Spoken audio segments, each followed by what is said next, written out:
अस्सलामुअलैकुम and a very good morning. जागो लाहौर में आप सबको खुश आमदीद कहते हैं। मैं हूं मुनीबा आसिफ। मैं बिल्कुल ठीक ठाक उम्मीद करती हूं कि आप लोग भी जहाँ कहीं होंगे खैरियत से होंगे। और जनाब आज ना हम कुछ सोशल मीडिया के हवाले से बात करेंगे और उन चीज़ों के हवाले से बात करेंगे जो कि सोशल मीडिया पर हमें सच नज़र आ रही होती हैं, बल्कि वो सच नहीं होती हैं, वो कहीं ना कहीं उसमें झूठ होता है, वो फेक न्यूज़ भी होती हैं। तो ये भी आपने ज़रूर आइडेंटिफाई करना होता है कि जो भी आप सोशल मीडिया पर चीज़ देख रहे हैं वो आया सच है या नहीं, क्योंकि ये जदीद दौर सोशल मीडिया का दौर ही है और सोशल मीडिया चलता है ग्लोबल ट्रेंड्स के साथ। आए रोज़ हम देखते हैं कि कोई ना कोई एक ट्रेंड चला हुआ होता है और आवाम उससे बहुत ज़्यादा महजूज़ होती है।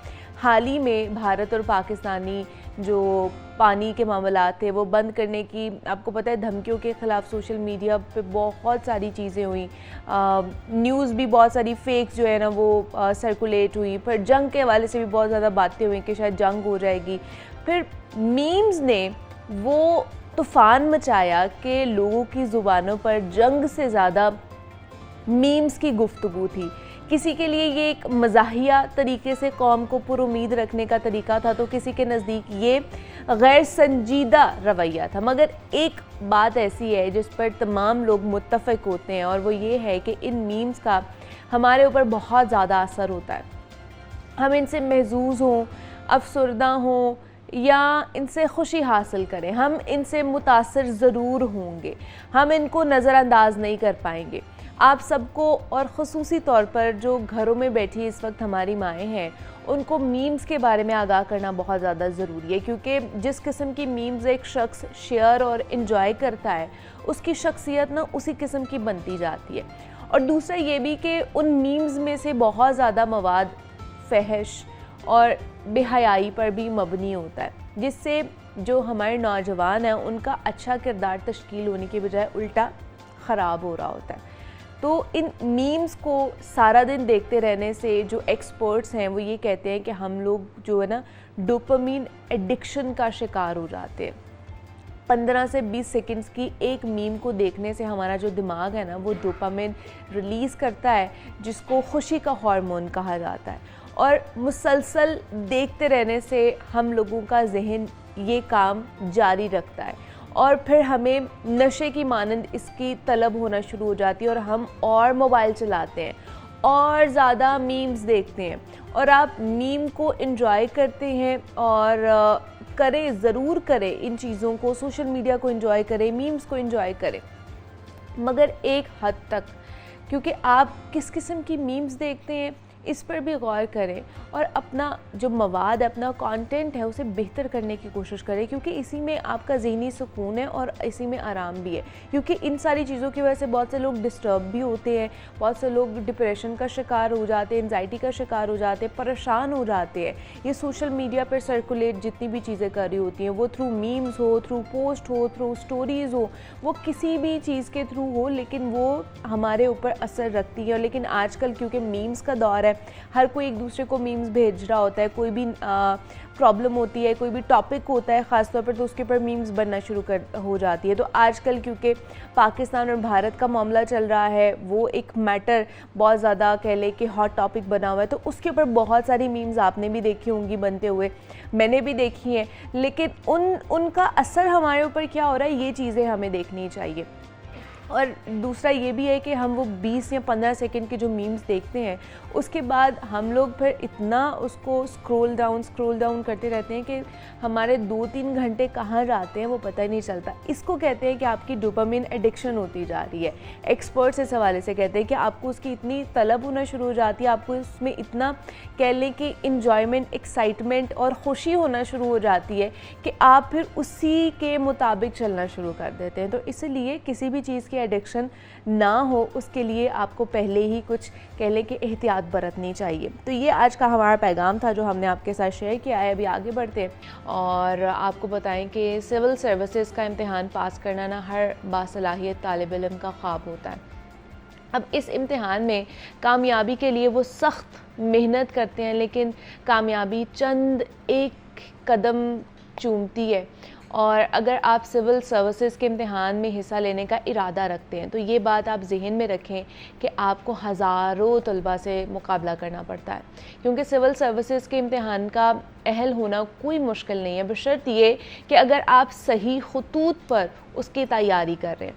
बहुत से जो स्टूडेंट्स हैं वो तमाम तर मेहनत और मुशक्क़त के बाद बिना इम्तिहान में बैठने के अहल नहीं हो पाते हैं, क्योंकि उनकी तैयारी सही तरीके से नहीं होती। वो नहीं जानते हैं कि उन्होंने क्या पढ़ना है और कैसे तैयारी करनी है, क्योंकि मेहनत और मुशक्क़त उसी वक्त रंग लाती है जब उसकी सिमत दुरुस्त हो। तो इसी के मुतालिक हमने मज़ीद बात करनी है कि CSS के इम्तिहान के लिए कम से कम तालीम कितनी होनी चाहिए और इस इम्तिहान में हिस्सा लेने का तरीक़ाकार क्या है, क्योंकि अभी रिसेंटली ही जो CSS का जो 2024 का रिज़ल्ट आया है, डिले हो गया था बट उसका रिज़ल्ट आया है अभी 2-3 दिन पहले ही। तो हमने सोचा कि क्यों ना उसके ऊपर बात की जाए, और 2025 का अक्टूबर में 2025 का आएगा तो उस पर भी हम बात करेंगे। लेकिन अभी जो 2024 का रिज़ल्ट आया है उसमें रेशो क्या है और किस तरह आप लोग अगले साल के लिए जो है ना वो तैयारी कर सकते हैं, तो इसमें हम बात करते हैं। इसमें बात करने के लिए हमारे साथ राय मंजूर नासिर साहब मौजूद हैं स्टूडियोज़ में, और उनसे बात करते हैं, उनसे मुलाकात करवाते हैं आपकी। सर, आपको वेलकम कहते हैं जागो लाहौर में, कैसे हैं आप? ठीक, अल्लाह के शुक्र जी। मंजूर साहब, अभी रिसेंटली CSS का जो है ना वो रिज़ल्ट आया 2024 का, थोड़ा सा डिले हो गया था बट आ गया है। तो क्या लगता है आपको, किस तरह की रेशो रही है, बच्चों ने जो है ना कितना सक्सेस रेट क्या रहा है हमारा? एक तो बहुत शुक्रिया जी इनवाइट करने का, लाइक ऑलवेज। इसमें को 23,000 लोग तकरीबन थे जो अपीयर हुए थे। तैयारी तो इसका मतलब है 30-40 हज़ार लोगों ने की होगी, लेकिन वो फिर आखिरी रात एक होता है ना कि बल्कि अप्लाई किया 23,000 लोगों ने और 15,000 लोग इसमें अपीयर हुए, और यानी 8,000 तो आखिरी रात को ही समझे ड्रॉप आउट हो गए कि जी हम एग्जाम नहीं दे रहे। अच्छा। और वो जो 15,000 लोग तकरीबन अपीयर हुए उसमें 395 लोग हैं जिनका ये अभी रिटन पार्ट का है। इसके बाद वाइवा इसमें अभी वाइवा आना है, ठीक तो है। ये परसेंटेज कोई 2.56% या 2.5% कह लें जो लोग इसमें पास हुए। ठीक है, मतलब ये कह लें कि बहुत कम है, बहुत कम है, बहुत कम है। 97% लोग जितने फेल हो गए। लोग सोचते हैं कि हमने CSS करना है उतने लोग उसमें अपीयर नहीं हो पाते हैं, अपीयर भी नहीं हो पाती। और पासिंग परसेंटेज भी आप देखें ना, मतलब 2.5%, तो ये अब इसके लिए तो कोई क्या बना लफ्ज़ इस्तेमाल करे, यानी काबिल शर्म है ये। तो मुझे बताएं कि फिर क्या अगर शुरू से ही शुरू करें तो अगर CSS, अब बहुत से बच्चे देख रहे होंगे हमें, तो उन्होंने CSS अटेम्प्ट करना है तो उन्हें तैयारी किस तरह की करनी चाहिए? दूसरा ये कि CSS अटेम्प्ट करने के लिए या इसका इम्तिहान देने के लिए कितनी तालीम होनी चाहिए, तब आप CSS के लिए जा सकते हैं? अच्छा, तालीम तो बड़ी सादा सी रखी है कि ग्रेजुएशन आपने किसी भी फील्ड में की हुई है, आपने सादा BA किया होना, 14 जमातें, BSc किया है, BCom किया है, बट्सएवर, उससे ऊपर अगर आपने पढ़ा है तो वो आपकी अपनी पढ़ाई है। इनकी रिक्वायरमेंट जो है ना CSS और PMS की, दोनों की सिंपल ग्रेजुएशन है। अब देखिए ना, मैं एक चीज़ नाजरीन के लिए बताऊं कि ये जो है ना कि ये मुकाबले के इम्तिहान है और ये कोई बहुत ही मुश्किल इम्तिहान है और ये पता नहीं लोग कैसे करते हैं। ये मैंने भी कोई 4 इम्तिहान दिए थे मुकाबले के और अल्हम्दुलिल्लाह मेरे चारों पास हो गए। वाह जी वाह। अच्छा, अब गुजारिश ये है कि ये जो रिटन पार्ट है इस पर थोड़ा सा गौर करिएगा 1 मिनट के लिए। इस यहाँ तक कोई मुकाबला नहीं है। अच्छा। यानी रिटन में 15,000 लोग अपीयर हुए, उसमें जिस शख्स ने भी 40% नंबर ले लिए उसमें कंपल्सरी पेपर्स में, और एग्रीगेट मिला के 50%। अब 50% कोई टारगेट नहीं है, यानी आपने ले लिए, मैंने ले लिए, जितने मर्जी लोग ले ले, यहाँ तक there is no competition at all. इसका मतलब ये है कि ये जो 395 लोग पास हुए हैं, इन्होंने ही थोड़ा बहुत पढ़ा था, बाकी उन्हें पढ़ा ही कोई नहीं है। हाँ, उसमें 1-2% लोग हो सकते हैं जिनकी थोड़ी बहुत किसी न किसी वजह से, देखे ना, 1-2 नंबर से कोई फेल हो गया, तैयारी अच्छी थी, लेकिन वो 1-2% होते हैं। देखें ना, इसका मतलब ये हुआ कि हमारे 97.5% ये जो चीतियाँ फेल हुए हैं, इन्होंने तैयारी कोई नहीं की होती। अच्छा। सिरे से मैंने कहा ना कि यहाँ तक there is no competition. Competition ये होगा कि ये जो 395 पास हुए हैं इनका इंटरव्यू होगा। अच्छा, इंटरव्यू के बाद जो मेरिट लिस्ट बनेगी वहां पे ये है कि भाई ठीक है, आप भी पास होगी, मैं भी, लेकिन आपके नंबर ज्यादा हैं, आपकी सिलेक्शन होगी, मेरी नहीं होगी। अच्छा, जैसे आपने कहा कि कंपटीशन रिटन तक नहीं है, तो नहीं जो वाइवा होगा उसमें भी नहीं होगा? वाइवा में भी नहीं होगा, लेकिन जब दोनों के नंबर मिला के मेरिट लिस्ट बनेगी तो उसमें देखें ना, अगर फॉर एग्जाम्पल 350 लोग पास होते हैं, कामयाब हो जाते हैं फाइनली, और सीटें 200 हैं तो 200 रखे जाएंगे और फिर ऊपर वाला 150 नहीं रखा जाएगा। वहां पे कंपटीशन है। यहाँ पे ये है, देखिए ना, अब ये क्यों नहीं पास हुए? ये इसलिए नहीं पास हुए जैसे मैंने कहा भी आपने पहले सोचा, फिर आपने तैयारी की, फिर आपने फॉर्म लिया, वो फॉर्म आपको पता है अच्छा खासा जी, एक पूरा जी, ब्रोशर बिल्कुल। होता है, आपने पैसे भरे, वो सारा करने के बाद 8,000 को क्या ऐसा मसला बना कि आखिरी दिन उन्होंने कहा जी हम तो दाखिला भेजा हुआ है लेकिन सुबह इम्तिहान नहीं दे रहे। 8,023 में से। प्रेशराइज, मैं कहता हूँ तैयारी कोई इम्तिहान का नहीं, प्रेशर, कोई प्रेशर नहीं वही है। ना, जब तैयारी नहीं करेंगे तो इम्तिहान का प्रेशर ही होगा ना फिर कि लेकिन हम कैसे सुबह लिखेंगे। हमारा मिस इंट्रोडक्शन क्या है, आपके एक तारुफ है जी कि मैं टीवी पे ये है, जी, मेरे जी। एक इंट्रोडक्शन है कि मैं सेक्रेटरी हूँ जी, कमिश्नर हूँ गवर्नमेंट ऑफ पंजाब का। जी, आम बंदे का क्या इंट्रोडक्शन है, भाई जी आप क्या करते हैं, वो जी बड़े भाई दुबई होते हैं। इसी तरह से ये एक तारुफ है कि आप क्या कर रहे हैं 5-6 साल ही जो होता है ना, 21 से लेकर 26, 27, 28 मैं तक CSS मैं की तैयारी CSS कर रहा हूँ। वो मैं तो सबको कहता हूँ कि जो आपका है ना, जब रिटर्न पास हो जाए, क्योंकि है। रिटर्न के बाद भी तो लोगों ने रह जाना है ना, जी बिल्कुल। तो सबसे बेस्ट टाइम जो आपकी शादी करने का है ना, वो रिटर्न जब पास हो जाए और फाइनल से पहले पहले बस अपनी शादीशुदी कर लें। अच्छा, नहीं, बंदा ऐसी फील करता है ना। अब ये 395 बंदे अपने आप में तो यही समझ रहे हैं कि हम कि सिलेक्ट हो हम गए। तो बन गए, हमने रिटन पास कर लिया, अब सही ये है। एक बड़ा सीरियस क्वेश्चन है कि जब जी। इसमें मुकाबला अभी हुआ ही कोई नहीं हाँ, है और तो 97% लोग फेल हुए हैं, तो क्यों हुए? That is a serious question. ठीक है। इसका मतलब है कि हमारी तैयारी कोई नहीं है, तैयारी कराने की कोई तरीकाकार नहीं है। उसमें गवर्नमेंट का जो है कि गवर्नमेंट को देखें ना डिस्ट्रिक्ट लेवल पे, और इसमें सबसे बड़ी जो कबात है, रिफॉर्म्स की हम बात कर लें या इसकी रीजन पे आ जाए, बात एक ही है, वो है अंग्रेजी शरीफ। अच्छा, देखिए ना- अंग्रेजी में ज्यादा लोग जो है ना वो फेल देखिए होते अंग्रेजी हैं। में इम्तिहान ही नहीं होना चाहिए। आपके इम्तिहान भाई अच्छा, नहीं होना चाहिए आपको नहीं होना लगता चाहिए। है? देखिए मैं गुजारिश करता हूँ, आपने टैलेंट आप भी तो अंग्रेजी में दे के आए नहीं, हैं। वो फिर हमारी मजबूरी थी ना। उन्होंने कहा जी लाजमी दे, तो फिर मुझे देना पड़ा, ठीक है। अच्छा पॉइंट ये है, देखिए ना कि आपने ढूंढना है टैलेंट, ठीक है। कि बंदे का दिमाग बहुत शार्प हो, ज़हीन हो, ठीक है, इंटेलिजेंट हो, ठीक है। जीनियस हो, ये आपको चाहिए ना। ओके, उसके बाद अंग्रेजी है, चाइनीज़ है, फ्रेंच है, जो भी है आप उसे ट्रेनिंग के बाद सिखा दे।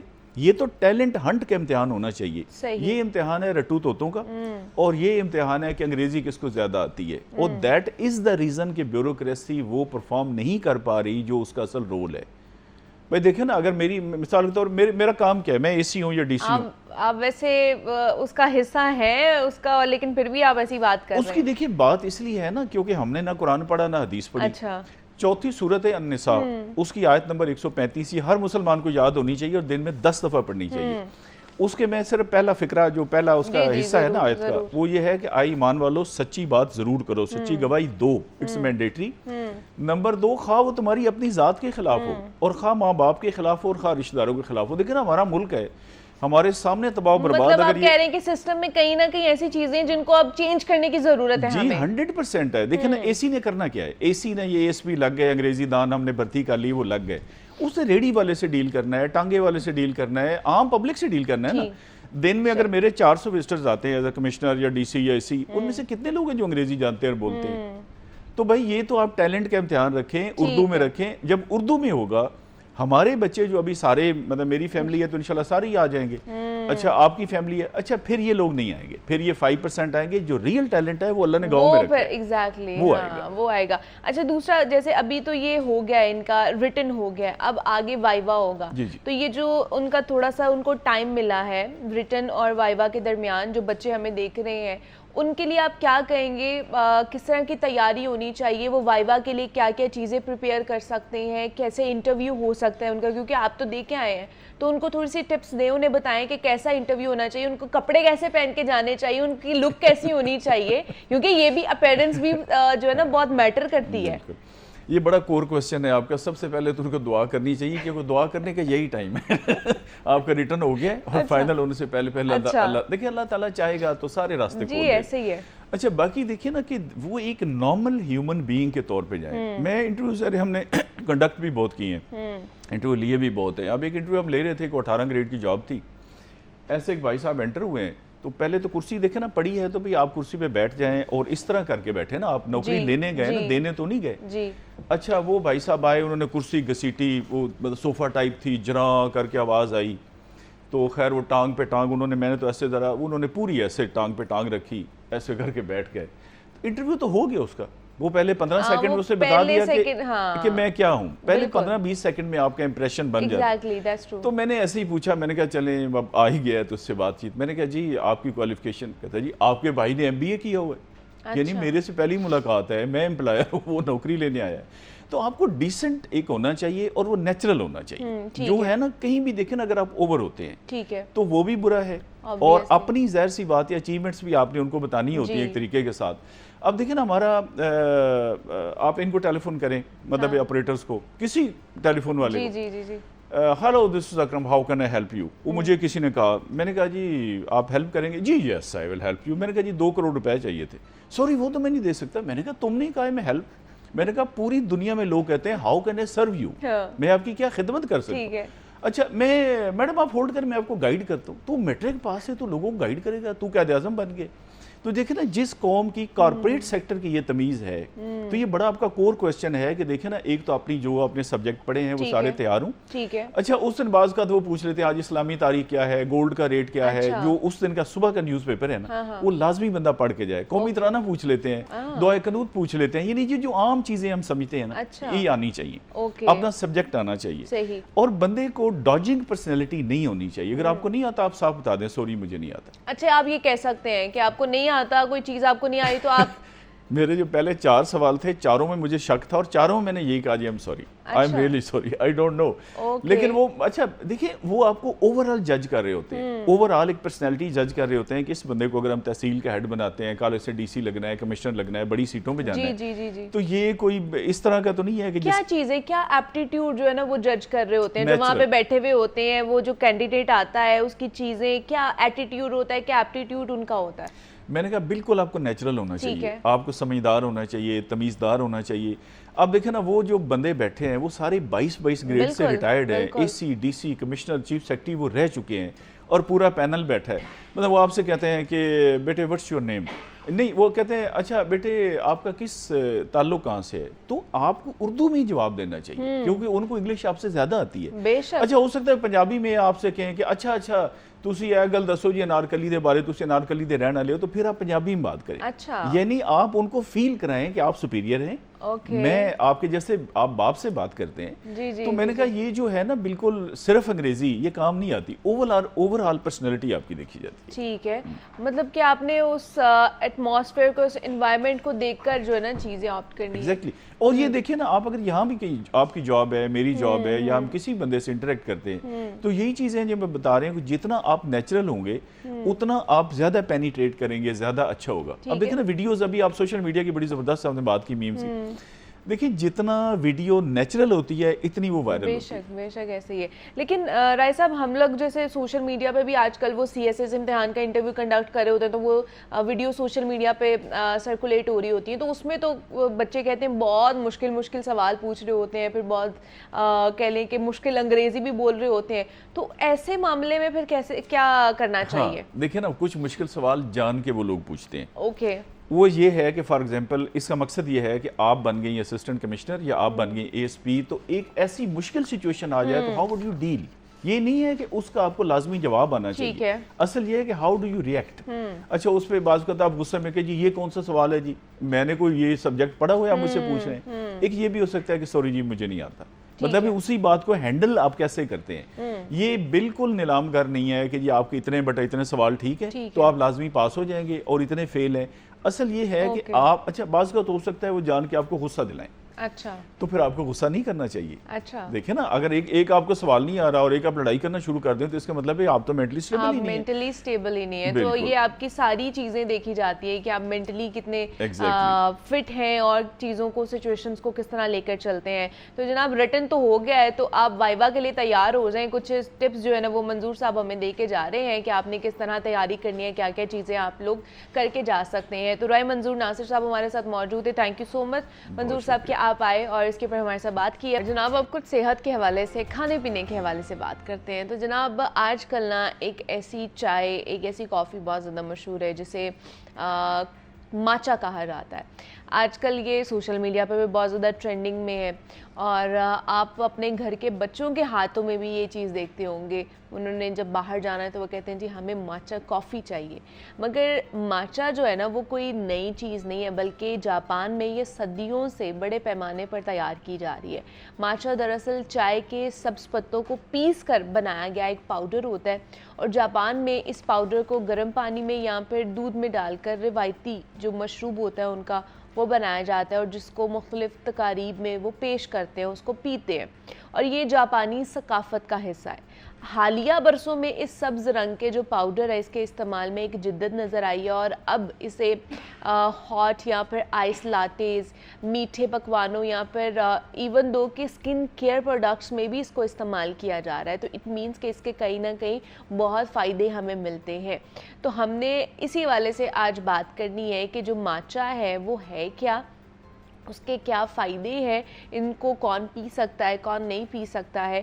तो इस पर आज हमने बात करनी है और इस पर बात करने के लिए हमारे साथ डॉक्टर वानिया मौजूद हैं जो कि न्यूट्रिशनिस्ट हैं, डाइटिशियन हैं। तो उनसे बात करते हैं। वानिया, आपको वेलकम कहते हैं जागो लाहौर में। कैसी हैं आप? ठीक है, ठीक ठाक अल्हम्दुलिल्लाह। आजकल वानिया हमारे इर्द गिर्द, मैं तो अपने घर में देखती हूँ या जो मेरे इर्द गिर्द जो यंग जनरेशन है, हर कोई ये कहता है कि पहले कॉफ़ी का ट्रेंड हुआ करता था कि हमें कॉफ़ी पीनी है, अब होता है जी हमें माचा पीनी है, माचा टी या फिर माचा कॉफ़ी पीनी है। अब ये बहुत, अब जैसे मैंने बताया है कि जापान में तो ये उनका कल्चर का हिस्सा है, उसके बाद ये इसके ऊपर बाकी चीज़ें भी बन रही है। यहाँ पर अब ये ट्रिंड कर रही है पाकिस्तान में, बिल्कुल स्टार्ट हुई है। हाँ, तो आपके पास भी ऐसे पेशेंट्स आते हैं जो कहते हैं जी हमने माचा चाय पीनी है, हमें आप वो रिकमेंड करें?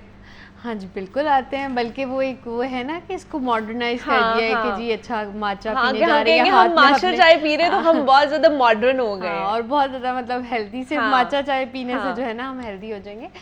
माचा चाय इज़ वेरी हेल्दी, ठीक है तो ऑब्वियसली, बल्कि जो हमारी नॉर्मल टी है उससे ज़्यादा हेल्दी है सेम ही, ठीक है। इसके पत्ते भी सेम होते हैं, चाय के पत्ते भी सेम होते हैं, बट बेसिकली ये है कि चाय जो है वो हम एक्सट्रैक्ट की फॉर्म में यूज़ करते हैं। प्रोसेसिंग का डिफरेंस है बेसिकली। जो माचा है उसमें हम पूरा पत्ता कंज्यूम करते हैं, जैसे अभी आपने बताया है कि वो जो टी लीफ है उसको पाउडर किया जाता है। तो ये है कि चाय की निस्बत अगर हम देखें तो हेल्दी है, ट्रेंड है इसका अच्छा खासा, और ये है कि ट्रेंड जितना भी हो लेकिन आप 3 से 4 कप से ज़्यादा जो है वो दिन में कंज्यूम इसको भी नहीं कर सकते। अच्छा, इसको भी नहीं कर सकते हैं। लेकिन मुझे ये बताइए कि इसमें क्या क्या फ़ायदे हैं? ये क्या नॉर्मल जो हम चाय पी रहे होते हैं, जो चाय की पत्ती होती है, ये उसी तरह की है या इसमें कोई और चीज़ें भी हमें मिलती हैं, कोई और इंग्रेडिएंट्स हैं, कोई और न्यूट्रिएंट्स भी हमें मिलते हैं, या सिर्फ इसका रंग चेंज है? वो जो चाय होती है वो ज़रा काली हो जाती है, उसके पत्ते ज़रा वो कहवा निकलता है, तो ये ज़रा ग्रीन ग्रीन रहती है माचा चाय। तो क्या होता है, दोनों की क्या सिमिलैरिटीज हैं न्यूट्रिएंट्स में? अच्छा, ऐसे है कि ऑलमोस्ट जो न्यूट्रिएंट्स है ना वो सेम है, कुछ चीज़ों का बस डिफरेंस है कि माचा में थोड़ा सा फाइबर भी ऐड हो जाता है, ठीक है। न्यूट्रिएंट्स सेम है, लेकिन ये है कि न्यूट्रिएंट्स की जो अमाउंट है वो माचा में बहुत ज़्यादा है, ठीक है। जैसे मेन जो हमारी टी है उसमें पॉलीफिनोल्स होते हैं, हम मेडिकल ज़बान में उसको पॉलीफिनोल्स कहते हैं। तो पॉलीफिनोल्स की जो अमाउंट है माचा टी में वो बहुत ज़्यादा होती है। पॉलीफिनोल्स एज एन एंटीऑक्सीडेंट के तौर पे एक्ट करते हैं, ठीक है। एक तो पॉलीफिनोल्स बहुत ज़्यादा होते हैं, फिर कैफ़ीन बहुत अच्छी अमाउंट में होती है, और वो कैफ़ीन इस तरह की होती है जैसे चाय में तो अगर हम ज़्यादा कप पिए तो हमें डिहाइड्रेशन भी फील होती है और समटाइम्स हार्ट बीट भी कुछ लोगों की इंक्रीज कर जाती है। माचा में ऐसे कि जो कैफीन प्रेजेंट है ना वो आहिस्ता आहिस्ता फाइबर के साथ आपकी बॉडी में रिलीज होती है। अच्छा। तो ये क्या आपको एक मतलब बूस्ट देती है, जैसे हम चाय पीते हैं तो हम थोड़ा सा अलर्ट हो जाते हैं, एक्टिव हो जाते हैं थोड़ा सा। तो माचा पीने से आप अलर्ट होगे, बट वो ये है कि आपको साइड इफेक्ट्स उस तरह से नहीं आते, वो विदाउट एनी साइड इफेक्ट आपको अलर्ट करती है और आहिस्ता आहिस्ता करती है, तो वो एक आपकी बॉडी के लिए अच्छी चीज है। चाय से ट्राइड के मैंने अभी तक ट्राई नहीं किया वैसे माचा, लेकिन अब मैं ट्राई करूंगी कि है कि अभी कि वो इतना देखा है इर्द गिर्द यंग जनरेशन ने पी ही ये है, वो उनसे कुछ भी कह लो तो वो कहते हैं जी हमने माचा चाय पीनी है। तो मैंने अभी तक ट्राई नहीं किया, लेकिन मैं ट्राई करूंगी और फिर मैं बताऊंगी कि इसका कूल है लेकिन अच्छी बात है, कूल है और बेहतर है चाय और कॉफी से। अच्छा, वही सेम बात मैं अगेन कहूंगी कि आपको अलर्ट करती है but without any drowsiness, without any anxiety. ये भी ट्रेंड्स होते हैं माना, पता है पहले शुरू में चाय का कॉन्सेप्ट था, चाय का ट्रेंड था, हर कोई चाय पी रहा होता था, फिर कॉफी आई, कॉफी का ट्रेंड आया, वो हर कोई पीना शुरू कर दिया। अब जो है ना अब माचा का ट्रेंड आ गया, अब सारे माचा पे लग गए। मैं कहूँगी ये ट्रेंड शायद उन दोनों से सबसे बेहतर अच्छा, है। बेहतर है दोनों से? बेहतर है, चाय और कॉफ़ी से ये ज़्यादा बेहतर है। न्यूट्रिशनली भी अगर हम देखें इसमें जो कंपाउंड्स हैं वो ज़्यादा अमाउंट में है, और जो अमाउंट में है वो ज़्यादा अच्छे तरीके से आपकी बॉडी में बायो अवेलेबल होंगे एज कम्पेयर टू टी और कॉफ़ी। ठीक है। स्पेशली अगर मैं बात करूँ ना अपने हेल्थ बेनिफिट्स की बात की है, जो लोग देख रहे होंगे अगर कैंसर के जो पेशेंट्स हैं या जिनके घर में कैंसर के पेशेंट्स हैं उनके लिए बहुत अच्छी है स्पेसिफिकली, क्योंकि 2 इस तरह के ये प्रोसेसेस करती है, मेडिकल ज़बान में हम अपोप्टोसिस कहते हैं उसको, ठीक है, जो कैंसरस सेल होते हैं उनको बेसिकली ख़त्म करने की कोशिश करती है ये, ठीक है। तो उस हवाले से मतलब इसमें कहीं ना कहीं ऐसे कंपोनेंट्स हैं जो एंटी कैंसरस हो सकते हैं। यस बिल्कुल। और दूसरा सबसे इम्पोर्टेंट, जो नए सेल्स बन रहे हैं उसमें जो शरियानें बनती हैं उसको ये रोकते हैं बनने से, ठीक है। नए वो वाले सेल्स जो आपकी बॉडी के लिए ठीक नहीं है कैंसर पेशेंट्स में, उसको रोकती है, और जो ऑब्वियसली जो पहले से बने होते हैं उनकी सेल डेथ में जो है ये हेल्प करती है। तो कैंसर पेशेंट्स के लिए बहुत बहुत अच्छी चीज़ है। और उनके अलावा इसका इंटेक कौन कौन कर सकता है? इंटेक तो ऑलमोस्ट सभी कर सकते हैं, सबके लिए बहुत अच्छी है, बच्चे भी पी सकते हैं। लेकिन अगेन मैं यही कहूँगी कि जो इवन आप अच्छी भी चीज़ है उसको अगर आप उसकी ज़्यादती करेंगे, ज़्यादा अमाउंट में कंज्यूम करेंगे तो वो प्रॉब्लम करेगी। Same with the matcha tea, ठीक है, अगर आप बहुत ज़्यादा कंज्यूम कर रहे हैं, 5 से 6 कप जो है आप दिन में करें, तो अगेन क्योंकि कैफीन है, आपको एंजाइटी भी हो सकती है, आपको इंसोमिया हो सकता है, रात को आपको नींद का इशू हो सकता है, ठीक है। फिर अगर आप सवेर वाली साइड पे जाएं, लिवर के प्रॉब्लम्स, किडनी के प्रॉब्लम्स हो सकते हैं। और एक और चीज़ मैं मेंशन करना चाहूँगी कि ट्रेंड है, ठीक है, लेकिन उसको थोड़ा सा आपने मॉडरेट उसमें ही रखना है, ठीक है। अगर आप 4 से 5 कप कंज्यूम कर रहे हैं और आप साथ इस तरह की जो आयरन रिच फूड नहीं ले रहे, ठीक है, आपकी डाइट ठीक नहीं है, तो आप बहुत बहुत हद तक एनीमिक वाली साइड पे जा सकते हैं। क्योंकि आयरन की अब्जॉर्प्शन को ये रोकता है, ठीक है। अच्छा, जैसे हम चाय कहते हैं कि वो आयरन की अब्जॉर्प्शन को रोकता है, वैसे माचा भी आयरन के अब्जॉर्प्शन को रोकता है। मैंने आपको कहा न्यूट्रिएंट्स ऑलमोस्ट सेम है, बट उनकी बायोअवेलेबिलिटी अच्छी है। और दूसरा ये कि जो है ना थोड़ा सा बेहतर है चाय से, लेकिन सेम है न्यूट्रिएंट्स। तो अगर आप ज़्यादा अमाउंट में कंज्यूम करेंगे तो ऑब्वियसली वो आयरन के साथ इंटरेक्ट करके आपको, अगर आप ऑलरेडी थोड़े से हैं डेफिशिएंट आयरन में, तो एनीमिया वाली साइड पे आपको वो लेके जा सकती है। तो अगर आप माचा कंज्यूम करना चाह रहे हैं तो आप स्नैक टाइम में कंज्यूम करें, खाने के साथ बिल्कुल ना कंज्यूम करें, क्योंकि समहाउ आयरन कहीं ना कहीं तो इंक्लूड होता है ना हमारे खाने में, तो वो जो है आपको मिलेगा नहीं, आपकी बॉडी को नहीं मिलेगा अगर आप माचा साथ कंज्यूम कर रहे हो। अच्छा, दूसरा इसका इनटेक करने का तरीका क्या है, बेस्ट वे है?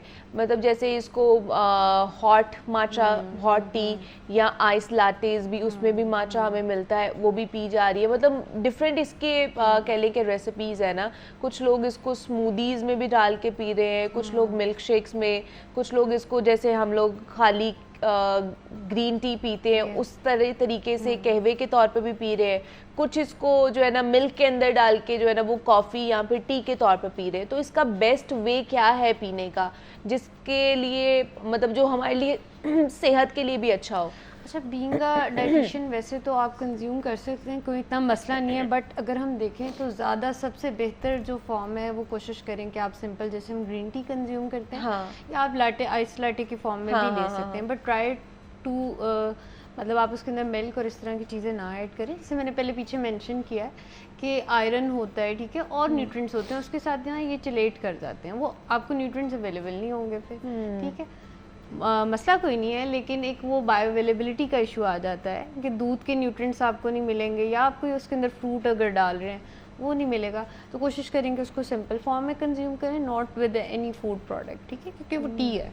अच्छा, हाँ जी, मतलब उसको एज अ ग्रीन टी आप यूज कर सकते हैं ड्यूरिंग स्नैक टाइम, आप प्रेफरेबली जो है ना। लेकिन फिर बच्चों का क्या करें जो कि एडिक्ट हो चुके हैं इसका माचा टी के या माचा कॉफी के या आइस माचा लाटे के, तो उसका क्या करें हम? वो कोई मसला नहीं है, अगर वो एडिक्ट हुए हैं अच्छा वो ले सकते हैं, कोई इशू नहीं है। बस मेरा पॉइंट ये है कि आपको वो न्यूट्रिएंट्स नहीं मिलेंगे, ठीक है, वो आप ले तो रहे हैं, ठीक है, लेकिन जो आप अगर दूध के साथ ले रहे हैं तो उसका फ़ायदा नहीं है, दूध का, उस फ्रूट का ज़्यादा कोई फ़ायदा नहीं जाएगा, स्पेशली अगर उसमें आयरन है, ठीक है, उसका कोई नुकसान नहीं है अगर वो किसी भी फॉर्म में लेते हैं, लेकिन बायोअवेलेबिलिटी ज़्यादा ग्रीन टी की फॉर्म में है।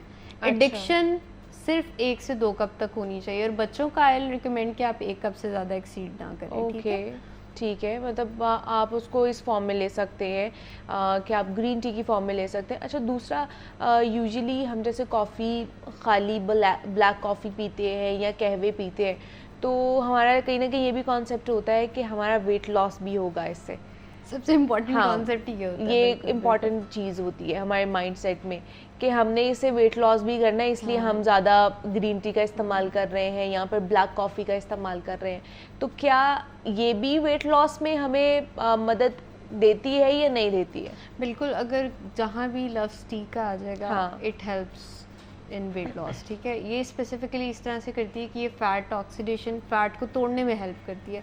अगर आप एक्सरसाइज नहीं भी कर रहे, आप सिंपल बैठे हुए हैं, अगर आप माचा टी कंज्यूम कर रहे हैं ना 1 से 2 कप, तो ये आपका basically resting metabolic rate increase करती है। बैठे बैठे जो आपकी केमिकल रिएक्शंस हो रहे हैं, ठीक है, उनको इंक्रीज़ करेगी, मेटाबॉलिज्म इंक्रीज़ करेगा। इट मीन्स आपकी ज़्यादा कैलोरीज बर्न होंगी, तो बैठे बैठे भी आपकी समहाउ कुछ ना कुछ कैलोरीज बर्न होंगी इसकी कंजम्पशन से। अगर आप साथ एक्सरसाइज कर लेते हैं जॉइंट और साथ बैलेंस डाइट लेते हैं, तो वो तो फिर सबसे बेस्ट है। आप बहुत इफेक्टिवली जो है वो वेट लॉस कर सकते हैं। अच्छा, तो वेट लॉस में इसका बहुत अच्छा रोल है। मतलब ये वेट लॉस में भी आपको हेल्प करेगी जी अगर आप इसको विदाउट मिल्क पीते हैं तो। जी जी बिल्कुल बिल्कुल। हाँ, अगर आप इसको एज अ कह लें कि ग्रीन टी पीते हैं तब ये होगा। अच्छा, गर्मियों में यूजुअली जैसे डायबिटिक है या फिर जो हाइपरटेंशन के पेशेंट्स होते हैं वो थोड़ा अवॉइड करते हैं कि वो उनको चाय भी नहीं इतनी पीनी चाहिए, उनको कॉफ़ी का इंटेक भी नहीं करना चाहिए।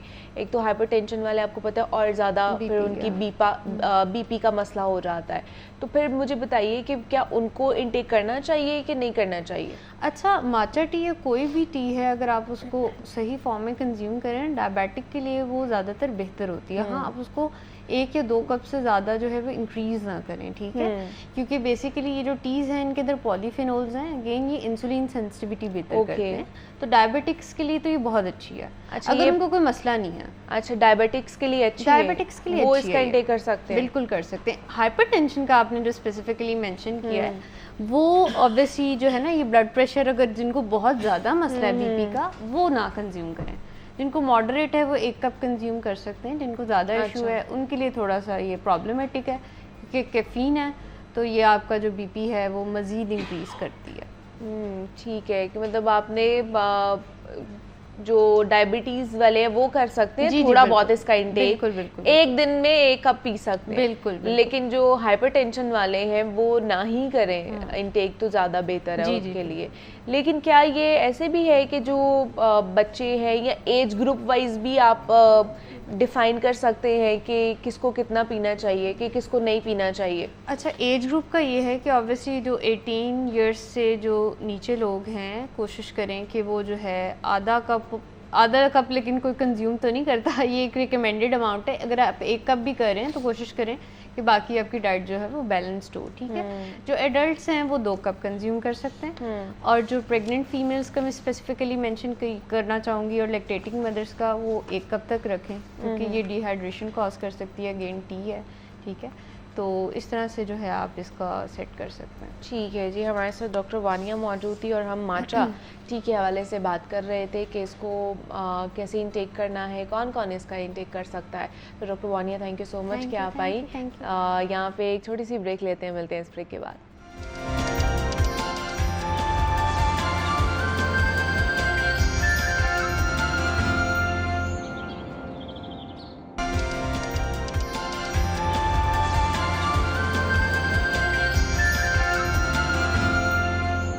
वेलकम बैक टू जागो लाहौर। जनाब, शादी एक मजहबी फरीज़ा है जिसे समाजी तौर पर बड़े एहतमाम के साथ अदा किया जाता है, मगर इस यादगार मौके को बाज़ लोगों ने दिखावे, बेजा इसराफ और झूठी शान व शौकत की नज़र कर दिया है।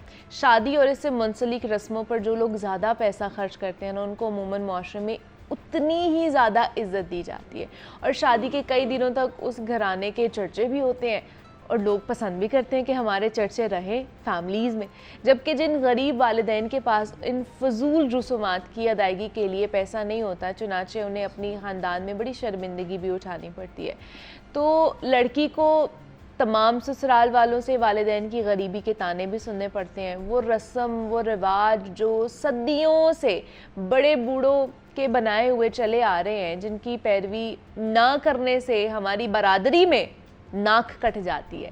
कहा जाता है कि जो दस्तूर ज़माने से चला आ रहा है और जो रस्म रवाज सदियों से राइज है, उनके मुताबिक तो जनाब आपको चलना ही पड़ता है, जिन्हें नस्ल दर नस्ल मुंतकिल करना हम अपना फ़र्ज़ समझते हैं। मज़ीद आज हम इसी हवाले से बात करने जा रहे हैं कि शादी जैसे फंक्शंस पर बेदरेग खर्च करने के पीछे क्या सोच होती है, क्या उस सोच को ख़त्म किया जा सकता है या फिर मॉडिफाई किया जा सकता है कि नहीं किया जा सकता? तो इस पर बात करनी है। डॉक्टर आरिफ सिद्दीकी साहब हमारे साथ स्टूडियोज़ में मौजूद हैं, किसी तारुफ के मोहताज नहीं है, तो उन्हीं की तरफ चलते हैं। डॉक्टर साहब आपको वेलकम कहते हैं जागो लाहौर में, कैसे हैं आप? अस्सलाम वालेकुम। इतना आपने बोला है, इतना बोला कि आपकी आवाज़ ही बंद हो गई है। शादी के बारे में इतनी एक्साइटमेंट थी कि आपकी आवाज़ बंद हो गई मेरी आवाज़ ही बंद हो गई। डॉक्टर साहब, ये आजकल जो कल्चर चल पड़ा है हमारा कि हमने लाखों रुपए लगाने हैं शादियों के ऊपर और बेदरेग हमने इस्तेमाल करना है, ख़र्चे करने, अखराजात करने हैं, मुख्तलिफ रसूमात जो है ना वो अदा करनी है। ये इसके पीछे की सोच क्या है जो बहुत ज़्यादा पैसा हम लोग खर्च करते हैं शादियों के ऊपर? क्या सोच होती है इसके पीछे की? आपको पता है, कभी कभी आपके साथ गुफ्तगू करते हुए मैं कहता हूँ कि रोल स्विच करते जी, हैं, जी। मैं एंकर बन जाता हूँ और आप जवाब आज दें। भी वही करना है मेरा उन्हें। दिल कर रहा है कि मैं वही करूँ, एक सवाल पूछूं आपसे। जी जी ज़रूर। सवाल ये है कि हम एक मुहावरा इस्तेमाल करते हैं कि फलाना आदमी उसे उंगलियों पे नचा रहा है, फलाना आदमी फलाने का गुलाम है। हाँ। तो ये बड़ा इंसल्टिंग सा है ना। जी, बिल्कुल। तो क्या हम ये सुनना समझना कबूल करेंगे कि हम दूसरों के गुलाम हैं? Answer is no. बिल्कुल। अच्छा, जो आपने पहले वजूहात बताई वो तो एक तरफ, एक्चुअली कारपोरेट कल्चर और मार्केटिंग के लिए इन चीज़ों को प्रमोट किया जाता है। आप देख लें कि वो जो दिखावा है वो सोसाइटी में आया कैसे, भी पार्लर के खर्चे कैसे ऐड हुए, बड़े बड़े लहंगे कैसे ऐड हुए, फिर वो जो जहेज़ की, बरी की, मेहंदी की रसूमात हैं, फिर वो फोटोग्राफी उसकी होनी है, फिर ड्रोन से कवरेज होनी है उसकी, उसके बाद जो 5-6 फोटोग्राफर्स ने आना है, उनका एक अलग से बजट बनना है, फिर खाना किस तरीके से बनना है, वो तमाम की तमाम चीज़ें एक ख़ास तरीके से सोसाइटी का बिहेवियर चेंज करके लाई गई हैं जी। और इसमें डेफिनेटली बिजनेस वर्ल्ड इन्वॉल्व है। पहली बात तो ये, अब हम लोग जाने अनजाने में उनके तीरों का शिकार हो गए और हम समझते हैं कि हम अपनी मर्जी से कर रहे हैं। जी। अब आपके पास चारा कोई नहीं बचा हुआ क्योंकि आपने उनकी उंगलियों पर नाचना शुरू कर दिया। ये है पहली बात। ओके। अच्छा, अब जो सादगी और हम उसकी बात कर रहे हैं सिंप्लिसिटी की, वो बहुत इंपॉर्टेंट थी। अच्छा, आप नहीं है, जैसा कि आपने खुद ही कहा, लड़की वालों को ताने मिलते हैं, लड़के वालों को ताने मिलते हैं, लेकिन 4 आदमियों के ताने सुन लेना बेहतर है कि पूरी जिंदगी को बेहतर कर लेना बेहतर है? 4 आदमियों के ताने सुन लेना बेहतर है। अब होता क्या है कि शादी की रसूमात के लिए लड़के वाले भी और लड़की वाले भी अमूमी तौर पे मिडिल क्लास में लोन लेते हैं, कर्ज लेते हैं, अपनी सेविंग्स को बेच देते हैं, सोना खरीद बेचते हैं, पता नहीं क्या बेच बाज के जो है ना, भी उनके पास सेविंग्स होती है वो सब कुछ पे कर्ज भी लेना पड़ता है। लड़के वालों को भी यही करना पड़ता है। अच्छा, लड़के वालों के घर में एक एग्जांपल है, सिर्फ पहले से 5 या 6 आदमी रह रहे थे, अब एक लड़की का इजाफा होना है, घर का खर्च बढ़ना है। हाँ। अब खर्च बढ़ जाएगा। हाँ। लेकिन अब उसकी आमदनी कम इस तरीके से होगी कि फर्द का इजाफा हो गया, उसने कर्ज लिया तो उस कर्ज की किस्तें भी देनी है। अब आमदनी कम हो गई। हाँ। आमदनी कम हो गई, अफराद बढ़ गई। अब घर में जो है ना वो तू मैं चिक चिक शुरू हो गई कि मेरी जरूरियात पूरी नहीं होती, ये हो गया, ये हो गया। तो आपने एक जरा सी गलती के नतीजे में आने वाले 10-20 साल तंग कर लिए मेहमानों के दिखावे के लिए, जिन्होंने आके 2 घंटे 3 घंटे या 4 घंटे रहना है। डॉक्टर साहब, ये सोच क्या है कि हम दूसरों को दिखाने के लिए अपने आप को जो ना हम सुपीरियरिटी कॉम्प्लेक्स का शिकार हो जाते हैं। इसमें ऐसे है कि अमीर और गरीब में एक फ़र्क है। Rich people don't want to look like rich, okay, and middle and poor class they do their best to look like rich. Rich people want to be rich. वो अमीर होना चाहते हैं। अच्छा, तो वो इस तरह वो की दिखना नहीं चाहते वो अमीर होना चाहते हैं, वो सोच समझ के फैसले करते हैं। गरीब और मिडिल क्लास ये सोच के बैठे हैं कि अमीर हो तो सकते नहीं हैं, तो चलो कम से कम अमीर दिखे तो सही ना। अच्छा, सारी जिंदगी उस लड़के ने मोटरसाइकिल पे गुजारनी है, ये एक छोटी जो 800 या 1000 सीसी की गाड़ी पे गुजारनी है, लेकिन बारात पे जाने के लिए उन्होंने बहुत बड़ी बड़ी 8-10 गाड़ियों का 20 गाड़ियों का कन्वाय लेना है। अच्छा, वो उतने में छोटी सी गाड़ी आ जाती है जितना वो रेंट वाले को दे लेते हैं। और ठीक एक रात के बाद अगले दिन से दोबारा उसने मोटरसाइकिल पे आ जाना है या वो पुरानी गाड़ी पर आ जाना है। अगर ये कैलकुलेटेड डिसीजन हो तो कितनी आसानी हो सकती है, लेकिन वो जहन इस तरीके से जकड़ दिया गया कि हम समझते हैं कि शायद अगर ये ना किया, जैसा आपने कहा था कि नाक कट जाएगी, तो मैं आपकी नाक को देख रहा था उसको गौर से।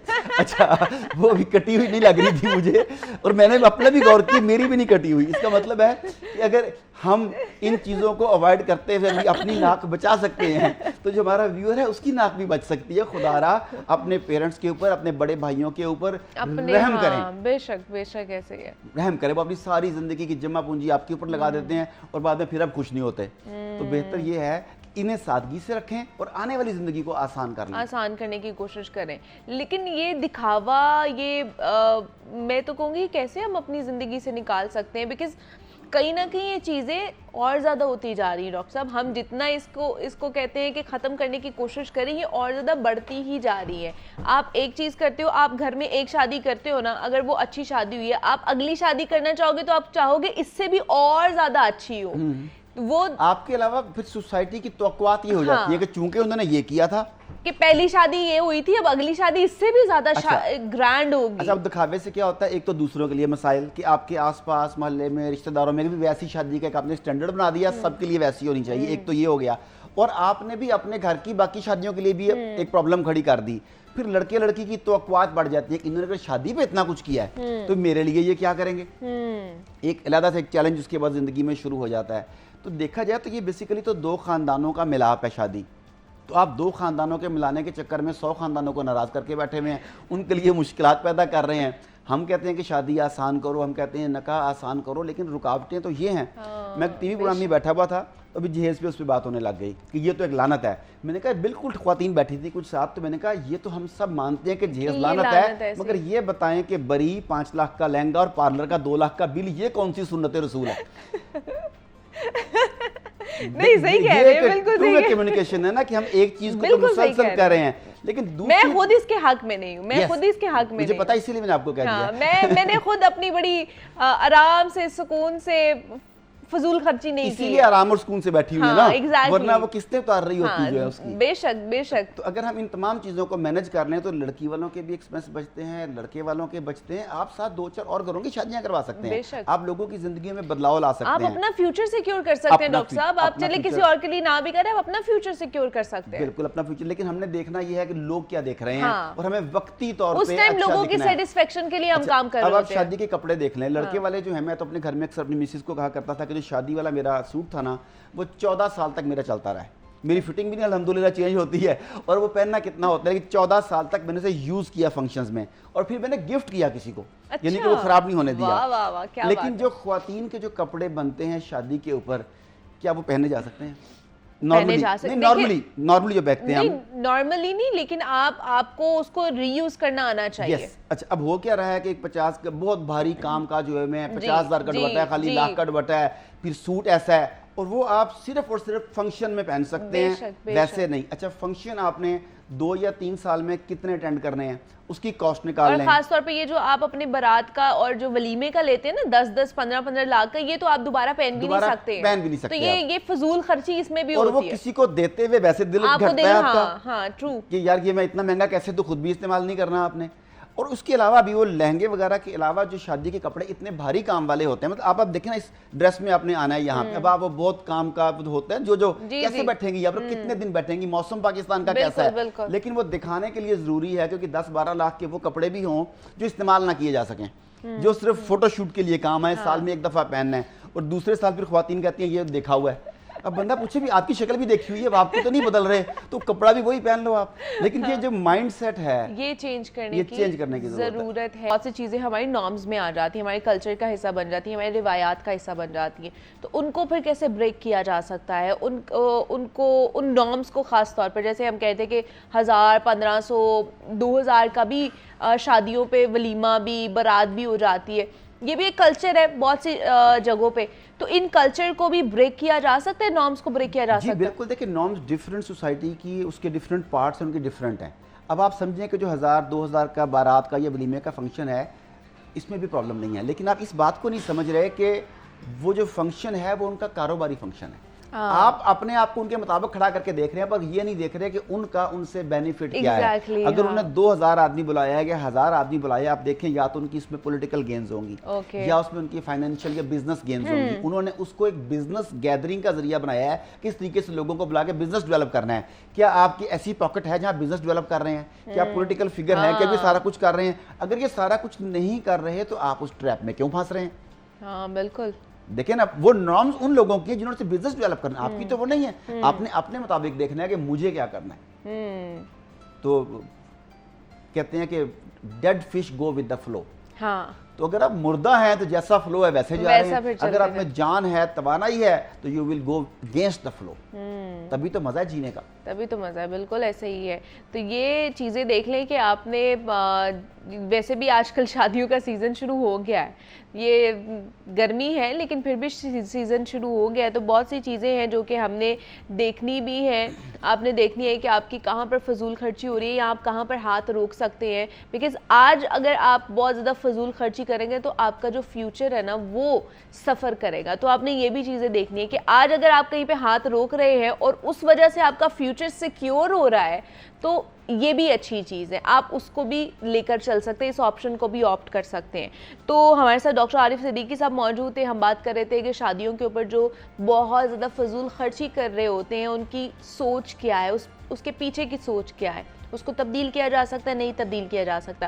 डॉक्टर साहब बहुत शुक्रिया आपके वक्त था कि आप आए। जनाब अब कुछ हमने बात करना है बनने संवरने के हवाले से, खूबसूरत नज़र आने के हवाले से। शादी के तो ऊपर बात हो ही गई है कि फजूल खर्ची हम कर रहे होते हैं, अब इन बजट रह के आपने किस तरह के कपड़े बनाने होते हैं, क्योंकि हर चीज़ का हमारे पास बजट होता है। हम लोग कहीं ना कहीं तैयारी में ये भी चीज़ रखते हैं कि अच्छा हमने फ़लाँ फंक्शन पे ये ड्रेस पहनना है तो उसका बजट हमारा इतना होना चाहिए जो कि हमारी पॉकेट पर भी भारी ना पड़े। तो अब बजट तो हो जाता है, लेकिन मोस्ट इम्पॉर्टेंट जो चीज़ है जो हमें समझ नहीं आती है, जिसमें हम लैग कर रहे होते हैं, वो ये होता है कि हर किसी की बॉडी टाइप अलग होती है।